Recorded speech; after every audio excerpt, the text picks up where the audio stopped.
नमस्कार। India debate में आप सबका स्वागत है। मैं हूं आशुतोष। दोस्तों, महाराष्ट्र से एक बार फिर एक बड़ी खबर आ रही है।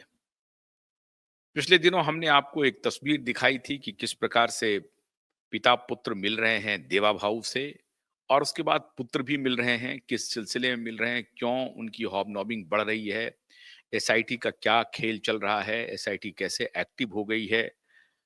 तो राजनीति में कई बार जो सामने से दिखता है वो होता नहीं है, और जो होता है वो दिखता नहीं है। ये सारी बातें मैं आपको बता चुका हूं, लेकिन आज एक और इंपॉर्टेंट सूचना मुझ तक पहुंची है, और वो भी आपको कुछ ही दिनों में देखने को मिल जाएगा। हुआ यह है कि देवा भाऊ ने अब परमानेंट प्लान कर लिया है पिता पुत्र का। पिता पुत्र मिल तो रहे हैं बुके के साथ, लेकिन उधर देवा भाऊ के दिमाग में कुछ और ही चल रहा है। देवा भाऊ को केंद्र का एक प्रकार से समर्थन है, और जैसा कि मैंने कल आपको अपने शो में बताया था कि जो एक इंटरव्यू हुआ है, उस इंटरव्यू को लेकर के जो मैंने सवाल खड़े किए हैं, वो सवाल बहुत लाज़मी हैं और उस सवाल पर मैं बना हुआ हूँ।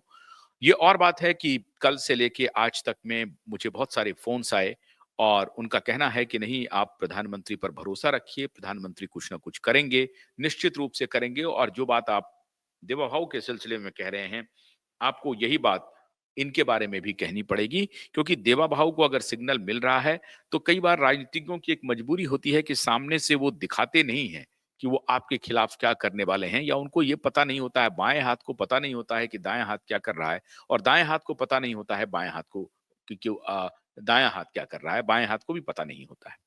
तो ये राजनीति के खेल चलते रहते हैं, इसलिए जिस किसी को भी इंटरव्यू दिया तो ये मत समझिए कि उनकी जो कुछ भी पीछे चल रही है, या जिनके लिए वो ये सब सारा कर रहे हैं काम, अब कर रहे हैं या नहीं कर रहे हैं, हो सकता है कि वो व्यक्तिगत रूप से भी इंटरव्यू करना चाह रहे हों, वो अलग विषय है। लेकिन उसका इन्फ्रेंस तो यही लोग ड्रॉ करेंगे, क्योंकि जो घटनाक्रम हो रहा है पिछले 4-5 वर्षों से, उससे ऐसा प्रतीत होता है। तो चलिए इस बात को मान लेते हैं। जो लोग कह रहे हैं कि भरोसा रखिए प्रधानमंत्री पे, सनातनी प्रधानमंत्री पर, मुझे भी भरोसा है। मैं तो अ, सनातन और उसको लेकर के लड़ाई लड़ ही रहा हूँ। ये और बात है कि हमारे प्रधानमंत्री ने कोविड के दौरान सनातन का भी ख्याल नहीं रखा। अब हालाँकि वो बहुत भरोसा कर रहे हैं, और अभी तो कुंभ मेला शुरू हो रहा है। आपको याद होगा कि इसी अ कुंभ मेला और इन सारे मुद्दों को लेकर के कितनी बड़ी बड़ा हाहाकार मचा था कोविड के दौरान।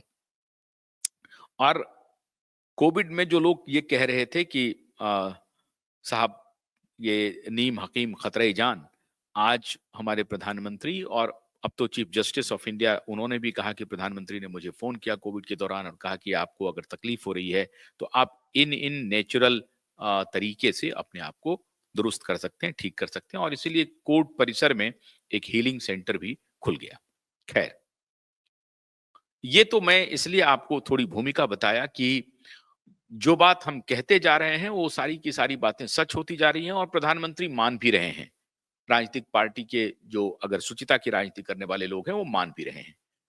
तो मेरा उम्मीद है कि चाहे वो कितने भी इंटरव्यू कर लें, चाहे वो कितने भी तिकड़म लगा लें, कितने भी फोटो सेशन कर लें, उनका कुछ होने वाला नहीं है। और ज़रूर न्याय मिलेगा, और गुनहगार को सज़ा भी मिलेगा। अब देखते हैं कब मिलेगा। आप हैरान हो जाएँगे कि 22 साल के बाद एक हत्यारे को हत्यारे को सज़ा मिली है 22 साल के बाद। तो साल, महीना कुछ भी हो, लेकिन गुनहगार को सज़ा तो मिलेगी। कुछ नैसर्गिक भी मिलता है और कुछ कानून के माध्यम से भी मिलता है। लेकिन आज जो मैं बात कर रहा हूँ, वो है देवा भाऊ के एक भयानक प्लान का। और वो प्लान है कि बाप बेटे का परमानेंट सेटलमेंट कैसे हो, इसके ऊपर देवा भाऊ काम कर रहे हैं। खबर आ रही है कि एक तरफ एकनाथ शिंदे और दूसरे तरफ राज ठाकरे, उद्धव ठाकरे का नहीं, राज ठाकरे को मजबूती दी जाएगी।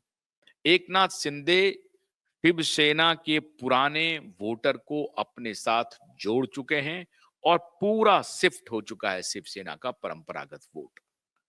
अब उद्धव के साथ मामूली परसेंटेज ऑफ वोट बचा है, जो लोकसभा तक थोड़ा बहुत दिख रहा था, विधानसभा में तो समझिए समूल खत्म हो गया।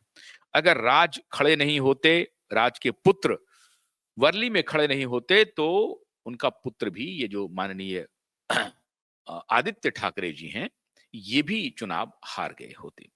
खैर, तो पहले एक कहानी आई कि राज ठाकरे और उद्धव ठाकरे साथ आ रहे हैं, ये मुमकिन नहीं है। जिस वक्त राज ठाकरे ने शिवसेना को छोड़ा था, उस वक्त से ही राज के मन में बाला साहब ठाकरे के असली उत्तराधिकारी का ज्वार शांत नहीं हुआ है। राज के मन में यह है कि मैं बाला साहब की तरह मैं एग्रेसिव हूं, बाला साहब की तरह मैं मराठी मानुस की बात करता हूं, तो ये उद्धव क्यों आ गए? सिर्फ इसलिए कि ये उनके बेटे हैं? नहीं, ऐसा मैं होने नहीं दूंगा। और राज ठाकरे को उस वक्त से ही ये मन में ये चल चल रहा था कि मैं कैसे अपने भाई से बदला लूं। तो ये भाई का भाई के बीच में भी तकरार है, और दूसरा पॉलिटिकल सिग्निफिकेंस बनाने के लिए अब राज ठाकरे के पास बहुत ऑप्शन नहीं है। आप याद कीजिए 2019 में जब उद्धव ने भारतीय जनता पार्टी को धोखा दिया और महाविकास अघाड़ी के साथ मिलकर के, कांग्रेस और शरद पवार के साथ मिलकर के सरकार बनाई, उसके पहले तक चूंकि उद्धव ठाकरे बीजेपी के साथ थे, तो राज ठाकरे पानी पी पी करके नरेंद्र मोदी और बीजेपी को बुरा भला कह रहे थे।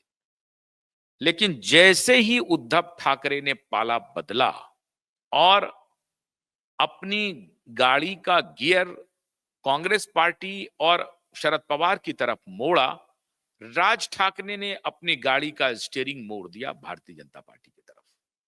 अब ये अद्भुत है, तुम इधर तो मैं उधर, और अगर तुम इधर तो मैं उधर। ये दोनों काम राज ठाकरे ने शुरू कर दिया। और 2019 के बाद राज ठाकरे आहिस्ता आहिस्ता आहिस्ता आहिस्ता भारतीय जनता पार्टी के करीब आने लगी। लोकसभा चुनाव के पहले तो आप देखे होंगे कि किस प्रकार से अमित शाह से मुलाकात करते हैं राज ठाकरे, उसके बाद एकनाथ शिंदे से मुलाकात करते हैं, और मुलाकातों का दौर चलता है, सिलसिला चलता है, और एक प्रकार से राज ठाकरे की करीबी भारतीय जनता पार्टी की तरफ दिखाई पड़ने लगती है। अब वो करीबी आहिस्ता आहिस्ता विधानसभा चुनाव के बाद और करीब हो गई है। वो करीबी जो है बिल्कुल अब जीरो लेवल पर पहुंच गई है। एकदम दोनों, ऐसा लगता है कि दो बदन एक जान हो गए हैं। भारतीय जनता पार्टी और राज ठाकरे अब करीब आ रहे हैं, और ये फाइनल सेटलमेंट का इरादा है भारतीय जनता पार्टी का उद्धव ठाकरे को लेकर के और उनके पुत्र को लेकर के। ठाकरे सरनेम है, बाला साहब ठाकरे के भतीजे हैं, और बाला साहब ठाकरे की तर्ज पर ही अग्रेसिव हैं। मी मराठी का नारा देते हैं, मराठी मानुस का नारा देते हैं, और अगर उसको थोड़ी और ताकत दे दी जाए तो उद्धव ठाकरे गौण हो जाएंगे। अब उद्धव ठाकरे की स्वास्थ्य की स्थिति अभी क्या थी मुझे नहीं मालूम, अभी क्या है, लेकिन उद्धव ठाकरे एक गौण केस है राजनीतिक रूप से। और ये सब कुछ जो हुआ है, आप, मैं तो कहते रहता हूं हमेशा, दिशा की वजह से हुआ है, सुशांत की वजह से हुआ है। लोग नहीं मानते हैं, कोई बात नहीं है, ना माने, लेकिन राजनीतिक हैसियत आज उद्धव ठाकरे की बिल्कुल खत्म हो चुकी है। देवा भाऊ ने ऐसा प्लान तैयार किया है कि ठाकरे अगर सरनेम है और ठाकरे अगर उसी एग्रेशन के साथ एक बार फिर से मैदान में कूदता है, अपने संगठन को मजबूत करता है, तो शिवसेना उद्धव ठाकरे के साथ जो वर्कर हैं, उनको दो दो ऑप्शन देना चाहते हैं देवा भाऊ। एक ऑप्शन दे रहे हैं वो शिवसेना एकनाथ का, और दूसरा ऑप्शन दे रहे हैं मनसे का राज ठाकरे का।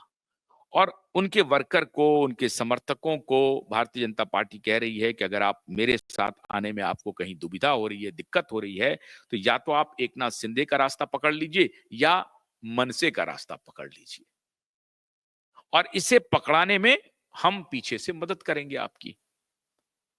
अब यहीं पर जो पेंच फंस गया, और पेंच फंसा दिया, बुके काम नहीं आया, फोटोग्राफी काम नहीं आई। उनके तरफ से यह कहा जा रहा था कि भाई जो भी है, जो बिना शर्त हम आपके साथ आने के लिए तैयार है, 9 सांसद का समर्थन ले लीजिए, 20 एमएलए का समर्थन ले लीजिए। अरे भाई, काहे का समर्थन, किस बात का समर्थन? तुम्हारे समर्थन की कोई जरूरत नहीं है।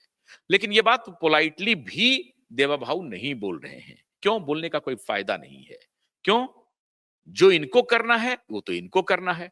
आप आकर के अपनी राय दे रहे हैं तो सुन रहे हैं, देवा भाऊ उनकी राय सुन रहे हैं, जो कुछ भी वो कह रहे हैं या जो भी पहुंचा रहे हैं संदेश, वो संदेशा ले रहे हैं, होना कुछ नहीं है। तड़प शुरू हो गई है संजय राउत के मन में। संजय राउत बड़ी तेजी से अब घबराहट के दौर में पहुंच गए हैं। उनको लग रहा है कि अगर इन्होंने राज ठाकरे को, मनसे को उन्होंने मजबूती दे दी तो राज भी हमारे ऊपर अटैक करेंगे, क्योंकि संजय राउत ने अपनी लॉयल्टी उद्धव ठाकरे के साथ कर ली है और संजय राउत को यह बात मालूम है कि मैं गलत नाव की सवारी कर रहा हूं। मेरी नाव में पूरी तरह से पानी भर चुका है और मेरी नाव में छेद हो चुका है और पानी लगातार आते रहेगा। हम इस पानी को निकाल नहीं पाएंगे और अंततः हमारी नाव डूब जाएगी। इस बात का भान संजय राउत को हो गया है और इसीलिए संजय राउत ने अब अपना चाल और चरित्र आहिस्ता आहिस्ता बदलना शुरू कर दिया है। आप याद कीजिए कि 2024 के लोकसभा चुनाव के पहले क्या अकड़ थी। प्रियंका चतुर्वेदी जो स्पीकर हैं वो कहती हैं कि पूरे महाराष्ट्र में भारतीय जनता पार्टी जीरो है, 0/0, वो खत्म है, उनको कुछ नहीं मिलने वाला है। लोकसभा में भी हम उनको हराएंगे और विधानसभा में तो महाआघाड़ी की एकदम फुल मेजॉरिटी के साथ सरकार आई है। बड़े बड़े यूट्यूबर्स, बड़े बड़े जर्नलिस्ट, बड़े बड़े उनके जो समर्थित है, पैसे लेकर के पत्रकारिता करने वाले जो दलाल पत्रकार हैं, उन्होंने शिगुफा छोड़ दिया था कि साहब महाविकास आघाड़ी तो थंपिंग मेजॉरिटी में आ रही है और कांग्रेस की सरकार पर बनेगी। बहुत सारे लोगों ने तो कांग्रेस के 2-3 लोगों का नाम मुख्यमंत्री के लिए चला दिया था, उसमें से एक परिणीति शिंदे भी थी और परिणीति शिंदे की योग्यता क्या है कि वो राहुल गांधी की नजदीकी है। चर्चा चली थी कि राहुल गांधी के उनके साथ कोई कुछ विशेष रिश्ता भी है, मुझे नहीं मालूम, मैं इस पर कोई टिप्पणी नहीं कर सकता। लेकिन ये जो पॉलिटिकल बाजार में जो खबरें आती हैं, मैं अगर उस पर यकीन करें तो, और जिस प्रकार के एक आध दो पोस्चरिंग उनके हुए पार्लियामेंट में या जो भारत जोड़ो यात्रा थी उसके दौरान जो पोस्चरिंग हुई है, उसके वीडियो क्लिप्स देखने के बाद थोड़ा बहुत आप यकीन भी कर सकते हैं। लेकिन चूंकि इसकी पुष्टि कहीं से हुई नहीं है तो क्यूवाइब नेटवर्क भी और मैं भी उस पर कोई ज्यादा बल नहीं दे सकता। लेकिन कांग्रेस की तरफ से मुख्यमंत्री के उम्मीदवार का भी नाम घोषित होना शुरू हो गया था, लेकिन हुआ कुछ नहीं।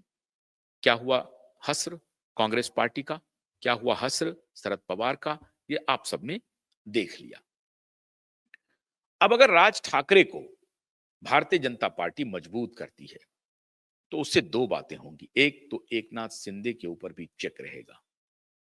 अजित पवार के सेहत पर कोई असर नहीं पड़ रहा है, क्योंकि अजित पवार अपने पॉकेट में अपना वोट शेयर लेकर के मजबूत है और उसी से वो जीतेंगे और हारेंगे, जो कुछ भी होगा अजित पवार की सेहत पर कोई असर नहीं पड़ने वाला है। लेकिन एकनाथ शिंदे को वो चेक करके रखना चाहते हैं कि एकनाथ शिंदे कहीं इधर से उधर न जाए, उनके मन में भी कोई कभी कुछ और अकुलाहट ना शुरू हो जाए। उस अकुलाहट को दुरुस्त करने के लिए राज ठाकरे को अब अपने पक्ष में पूरी तरह से करना चाहते हैं देवा भाऊ। राज ठाकरे को मालूम हो गया कि साहब जब शरद पवार जाके सरेंडर हो गए, ये दोनों पिता पुत्र सरेंडर हो गए, तो मेरी क्या बिसात है। मुझे भी जो देवा भाऊ कह रहे हैं या शीर्ष नेतृत्व जो इशारा कर रहा है, मुझे उस इशारे के साथ चलना चाहिए। तो एक प्रकार से राज ठाकरे ने भी, खबर है पुष्ट में नहीं कर सकता हूं, हामी भर दी है कि वो भारतीय जनता पार्टी के साथ रहेंगे। किस रूप में रहेंगे, किस रूप में रहेंगे, क्या उनका एक अलग अस्तित्व बना रहेगा। अगर उनको अलग अपना अस्तित्व बनाना है, एक पार्टी को चलाने के लिए फंड की आवश्यकता होगी। ये फंड मैनेज कौन करेगा। और यही अकुलाहट अभी शिवसेना उद्धव में भी है कि साहब हमें भी पार्टी चलाने के लिए पैसे की आवश्यकता होगी, वो पैसा कौन बनाएगा। क्योंकि इन लोगों ने पार्टी को चलाने के लिए पैसे को इतना केंद्र में ला दिया है कि ये लोग चाह कर भी अब पैसे से बाहर जाकर के कोई मॉरल या कोई एथिकल वैल्यू बेस्ड पॉलिटिक्स का इंट्रोडक्शन अब नहीं कर सकता है पब्लिक डोमेन में अपने तई। इन्होंने खुद ही अपने चाल चरित्र से ऐसा कर दिया है जिसमें पैसा केंद्र में है। और बिना पैसे की राजनीति हो नहीं सकती। तो उद्धव और आदित्य ठाकरे को भी लग रहा है कि अब तो पैसे का सारा स्रोत ही बंद हो जाएगा। आखिरी स्रोत बचा हुआ है मुंबई महानगर पालिका, आखिरी स्रोत, जो एशिया का सबसे धनी म्युनिसिपल कॉर्पोरेशन है। लोकल सेल्फ गवर्नमेंट को लेकर के वहां पर जो बातें हो रही हैं, लगभग 85,000 या 65,000 करोड़ का एनुअल बजट है। तो उनको लगता है कि ये जो आखिरी स्रोत है, अगर ये भी हमारे हाथ से निकल गया, तब हम क्या करेंगे? कुछ नहीं हो पाएगा। अगर मेरे काउंसलर भी नहीं जीत के आए, मेरे कॉर्पोरेटर पार्षद भी जीत के नहीं आए, एमएलए में हम सिफर हो ही गए हैं, और मुंबई जैसे जो जो आर्थिक राजधानी है, उस पर अगर मेरी मेरी पकड़ कमजोर हुई तो मुझे पैसा कौन देगा, मुझे चंदा कौन देगा? यहां तो लोग इतने कट थ्रोट कंपटीशन वाले हैं कि अगर आज आपकी उपयोगिता खत्म हो गई तो कल से लोग मुंह फेर लेंगे। तो आपकी उपयोगिता अब जाती रही। अब इसी का लाभ उद्धव ठाकरे देख रहे हैं कि देवा भाऊ ले रहे हैं। देवा भाऊ को अब पता चल गया कि ये असली मौका है जब फाइनल वॉर किया जाए। और ये बात उनको बार बार, जब भी वो सोते होंगे, सोने से पहले और उठने के बाद, ये उनके मस्तिष्क को बड़ी जोर से ठोकर लगाता होगा कि तुम रहोगे या हम रहेंगे। तो बड़े प्रेम से देवा भाऊ धीरे धीरे, उसको कहते हैं ना हलाल करना, आहिस्ता आहिस्ता हलाल कर रहे हैं। और खाली जेल चले, मैं बार बार कहता हूं कि आदित्य ठाकरे के जेल जाने से ज्यादा अधिक सजा उसको इस बात की मिल रही है कि उसका हर चीज आहिस्ता आहिस्ता सीज हो रहा है। लोग उनके साथ छोड़ के जा रहे हैं, पॉलिटिकल वर्कर उनके साथ छोड़ के जा रहे हैं, उनके दोस्त वगैरह सब साथ छोड़ के जा रहे हैं। परिवार पहले से भी टूटा हुआ था, लेकिन अब वो दुश्मन के साथ जाकर के खड़ा हो जाएगा। जिस दुश्मन के साथ अभी वो फोटो खिंचा रहा है खुद को बचाने के लिए, जो होने वाला नहीं है, तो उस दुश्मन के साथ अपने घर का चाचा वो हाथ मिला रहा है। तो आदित्य ठाकरे अभी विचलित है, अब क्या करें? पैसे का स्रोत जा रहा है, और कुछ दिन में अगर ये सारी चीजों को धीरे धीरे धीरे धीरे हमसे दूर लेके चला जाएगा तो हमारी शक्ति बिल्कुल जीरो हो जाएगी। ऐसी परिस्थिति में अगर उनके तरफ से कोई अटैक होगा तो उस अटैक का हम काउंटर रिप्लाई देने में भी मजबूर होंगे। देवा भाऊ ने यह परमानेंट इलाज कर दिया। अब राज ठाकरे को पूरी तरह से भारतीय जनता पार्टी उनकी मनसे को, अब मनसे को समर्थन करती है या क्या बनता है? एक फॉर्मूला आया कि राज ठाकरे और उद्धव ठाकरे दोनों मिल जाएं। ये दोनों नहीं मिलने वाले हैं। क्यों मिलेंगे? मिलकर के करेंगे क्या? तो ये मिलने वाले नहीं हैं। और अगर वो मिलना चाहेंगे भी तो भारतीय जनता पार्टी मिलने नहीं देगी। मिलने नहीं देगी भारतीय जनता पार्टी, क्योंकि उनको मालूम है कि उद्धव ठाकरे का मतलब बेइंतहा करप्शन का एक पुलिंदा। इसका मतलब ये नहीं है कि बाकी लोग करप्शन के पुलिंदे से बाहर हैं, ये लोग भी वैसे ही हैं। राजनीति में कोई दूध का धुला हुआ नहीं है, थोड़ा कम थोड़ा ज्यादा समझिए। लेकिन चलिए, ये इनकी बातें अभी प्रकाश में नहीं आ रही हैं। नहीं आ रही हैं तो तब तक, तो जब तक पकड़ा ना जाए तब तक चोर नहीं, यही मान करके चले आप। ऐसी परिस्थिति में अभी राज ठाकरे को अगर भारतीय जनता पार्टी ताकत देती है तो उद्धव ठाकरे का पूरा बाजार खत्म हो गया समझिए। और ये कहते हैं ना last nail in the coffin, तो ये last nail in the coffin है, ये आखिरी कील है उद्धव ठाकरे की राजनीतिक महल में। और ये कील ठोकने की सारी तैयारी देवा भाऊ ने कर ली है। अब इससे भयानक बदला नहीं हो सकता, इससे भयानक बदला नहीं हो सकता। और ये बदला, इस बदले की बात पिता पुत्र की रातों की नींद हराम करती है। मैंने आपको कहा ना कि अ, साधु संतों पर हमला पालघर में और दिशा सुशांत की मौत, इन दोनों पिता पुत्र को उबरने नहीं देगा। और जो लोग भी इस पूरे कुकृत्य में, कुकर्म में शामिल हैं, वो बच जाएंगे इसकी अपेक्षा मत रखिए। चाहे वो इंटरव्यू करके बचाने की कोशिश हो रही हो, या फोटो खिंचवा करके बचने की कोशिश हो रही हो, ऐसा कुछ भी होने वाला नहीं है।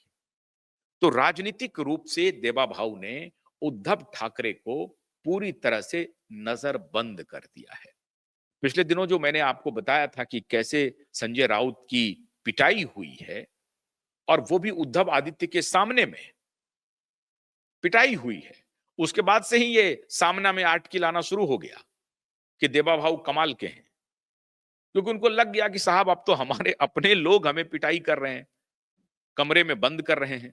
अब हम जाएं तो जाएं कहां? बाहर तो दुश्मन की फौज खड़ी है और इधर हमारे अपने लोग लाठी लेकर के खड़े हैं, कमरे से बाहर नहीं निकलने दे रहे हैं, बंद कर रहे हैं। अब कहां जाएं? अब उनको लगता है कि चलो इससे बेटर है कि स्टेट की शरण में चले जाएं, दुश्मन को ही दोस्त बना ले।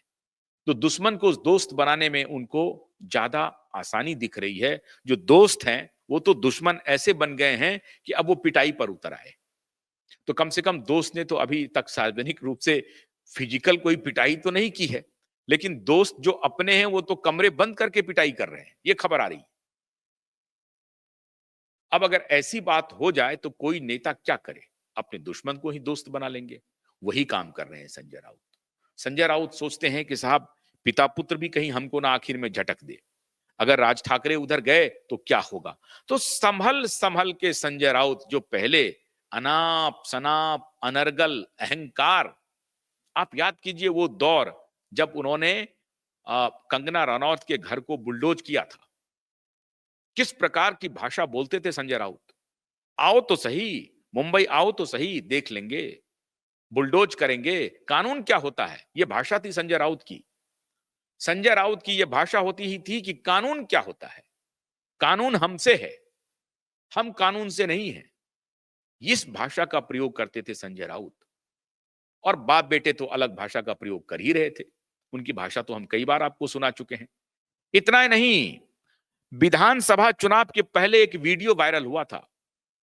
विधानसभा चुनाव के पहले वो वीडियो जूते चप्पल से देवेंद्र फडणवीस की पिटाई कर रहे हैं और भारतीय जनता पार्टी के बड़े नेताओं की पिटाई कर रहे हैं, उनके फोटोग्राफ की, उनके फोटो की, उनके तस्वीर की, जूते चप्पल से। इस और ये जूता चप्पल कोई कार्यकर्ता मारे तो, मैंने आज तक 25 साल के पत्रकारीय करियर में इतने मैंने आंदोलन कवर किए, सड़कों पर आंदोलन कवर किए, बहुत जेल भरो अभियान और तमाम चीजें हुई। हमने आज तक किसी जिम्मेदार नेता को अपने अपोजिशन पार्टी के नेताओं के खिलाफ, जिनके खिलाफ वो प्रदर्शन कर रहे हैं, जिम्मेदार नेताओं को जूते उठा करके उनकी तस्वीर को पीटते हुए नहीं देखा। भारतीय राजनीति में वो कुकर्म इन दोनों पिता पुत्र ने किया है जो अकल्पनीय है। और ये कुकर्म करने के बाद देवा भाऊ के साथ फोटो खिंचवाते हैं, बेशर्मी की पराकाष्ठा है। इस कुकर्म के बाद वो बुके जाकर के देते हैं, बेशर्मी की पराकाष्ठा है। अरे कुछ तो लिहाज करो। कोई छोटा मोटा कार्यकर्ता मार दिया और आप बीच में, इस तरह की बहुत सारी घटनाएं होती हैं। नेता खड़े हैं, उनके सामने में किसी ने जूते चला दिया उनकी तस्वीर को, तो नेता उसको रोकते हैं और कहते हैं कि नहीं नहीं साहब ये काम मत कीजिए।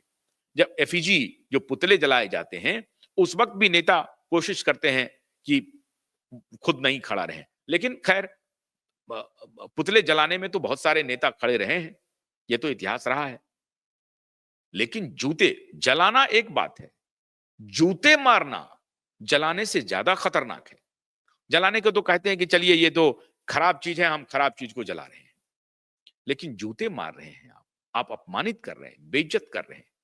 ये काम पिता पुत्र ने किया। विधानसभा चुनाव के पहले सरेआम जूते से पिटाई की, और जूते से पिटाई के बाद इन दोनों बाप बेटी की हैसियत देखिए कि फोटो खिंचवाने के लिए देवा भाऊ के साथ चले जाते हैं। आपको लगता है कि देवा भाऊ ये सारी बातें भूल गए हैं? बिल्कुल नहीं भूले हैं।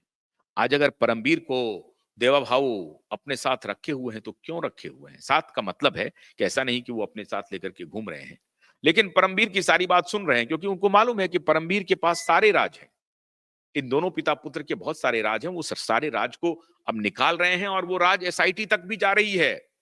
अभी एक वीडियो कल से वायरल हुआ है, मैं उसकी पुष्टि नहीं कर सकता हूं, कि बांद्रा में शायद कोई एक कैफे है और उसके तहखाने से लड़कियों की फौज निकली है। देह व्यापार का धंधा चल रहा है। मुझे नहीं मालूम कि वो कैफे किसका है, लेकिन उस पर कैप्शन लिख कर के आ रहा है कि ये आदित्य ठाकरे का कैफे है और यहाँ से ये लड़कियां निकल रही हैं। मैं इसकी पुष्टि नहीं करता हूं और ना कि वाइब नेटवर्क इसकी पुष्टि करता है, लेकिन ये वीडियो एक्स प्लेटफॉर्म पे, जो पहले ट्विटर था, एक्स पे ये वायरल है और वीडियो मेरे पास उपलब्ध है। लेकिन वो वीडियो मैं आपको दिखा नहीं सकता, बता नहीं सकता, लेकिन ये वीडियो वायरल हो रहे हैं।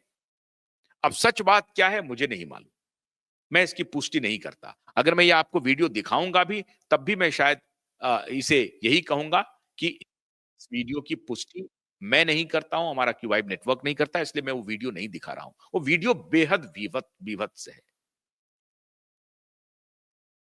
1-2 नहीं, 5-10 लड़कियां निकल रही हैं तहखाने से। तहखाना बहुत ही सुसज्जित है, शानदार तहखाना बना हुआ है, महल जैसा तहखाना। और उस महल जैसे तहखाने से वो लड़कियां निकल रही हैं और ऑलमोस्ट अर्धनग्न अवस्था में लड़कियां निकल रही हैं। इस तरह की छापेमारी भी हुई है। छापेमारी जारी है। मैंने कहा ना आपको, एसआईटी भी एक्शन में है, मुंबई पुलिस भी एक्शन में है, नारकोटिक्स डिपार्टमेंट भी एक्शन में है। कहां ड्रग चल रहा है, कहां हुक्का चल रहा है, कहां सुट्टा चल रहा है, कहां देह व्यापार चल रहा है, सब जगह मुंबई में छापेमारी पर छापेमारी, छापेमारी पर छापेमारी हो रही है। लेकिन लेगेसी मीडिया में जो उनके कुछ दलाल पत्रकार हैं, जो अभी तक पोषित पल्लवित होते रहे हैं, वो ये बात अभी लिखना नहीं चाहते, छापना नहीं चाहते, या हो सकता है देवा भाऊ इसे छपाना नहीं चाहते, क्योंकि जो काम आसानी से हो जाए उसका प्रचार करने की क्या आवश्यकता। अब प्रचार से कुछ मिलना भी नहीं है तत्काल। अब डिफेम करके होना क्या है, अभी चुनाव भी नहीं है, चुनाव तो हो गया, फिनिश हो गया। तो अब तो उनकी रीढ़ की हड्डी तोड़ी जाए, जहां जहां से पैसे आ रहे हैं, सारे पैसे के स्रोत को तोड़ दिया जाए। तो कैफे की आड़ में जो देह व्यापार अगर चल रहा था, तो उनको तोड़ा जा रहा है। अब कौन देह व्यापार में शामिल है? कोई ना कोई बड़ा रैकेटियर ही शामिल होगा, कोई छोटा खिलाड़ी तो शामिल हो नहीं सकता है। तो बड़े रैकेटियर चाहे जो कोई भी हो, उनकी रीढ़ की हड्डी तोड़ी जा रही है। सोशल मीडिया पे नाम चल रहा है, मैं उसकी पुष्टि नहीं कर रहा हूं। तो देवा भाव बहुत शातिर तरीके से काम कर रहे हैं, बहुत चतुराई से काम कर रहे हैं। देवा भाव एक बहुत ही स्मार्ट मटेरियल है, वो सबकी नाराजगी मोल ले रहे हैं, लेकिन जैसे एसएसआर वॉरियर की नाराजगी मोल रहे हैं, लेकिन देवा भाव अपने तरीके से काम कर रहे हैं, हलाल कर रहे हैं, झटका नहीं, आहिस्ता आहिस्ता खंड खंड काट रहे हैं, और एक बूंद खून भी नहीं गिर गिर रहा है, ना उस खून को कोई देख पा रहा है।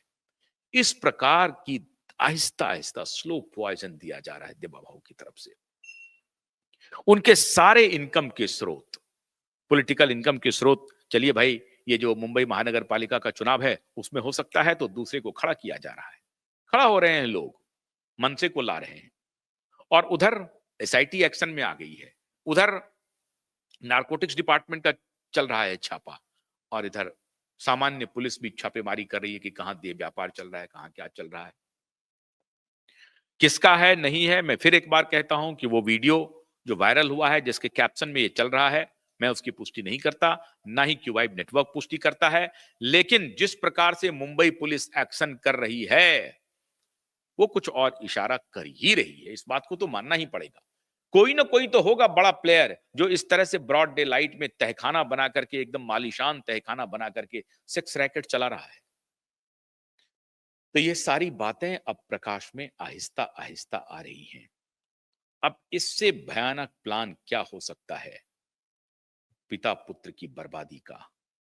तो जो किया उसे तो भुगतना पड़ेगा, और इसी जन्म में भुगतना पड़ेगा। वो लोग जो आज नहीं समझ रहे हैं, बचपना कर रहे हैं और पैसे की गुरूर में चूर हैं, उनको भी वक्त का इंतजार करना चाहिए।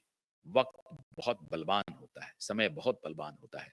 काल का चक्र अगर फिरेगा तो वो गाज आप पर भी गिरेगी। इसलिए अनैतिकता से दूर मानवता के साथ आइए, मानवता का समर्थन कीजिए, गुनहगारों को मत बचाइए। अगर गुनहगार कोई है तो उसे सजा मिलनी चाहिए, और अगर नहीं है तो अच्छी बात है। लेकिन ये नहीं है, ये तब साबित होगा जब कोर्ट उसे बरी कर देगा, और कोर्ट में से भी पहले कम से कम कुछ साक्ष्य, कुछ बातों को आपको स्वीकार करना चाहिए। ऐसा नहीं कि पत्रकार कह रहे हैं, पत्रकार का तो काम है क्यूवाइब नेटवर्क, हम जैसे पत्रकार न तो ग्रीड में जीते हैं और ना ही पब्लिसिटी के लिए काम करते हैं। वॉइस ऑफ वॉइसलेस बने हुए हैं और मजबूती से इस आवाज को उठाते रहेंगे। देवा भाऊ का जो भयानक प्लान है, वो अब सबके सामने आ गया है। बहुत मुश्किल, बहुत कठिन डगर है पिता पुत्र के लिए। नमस्कार।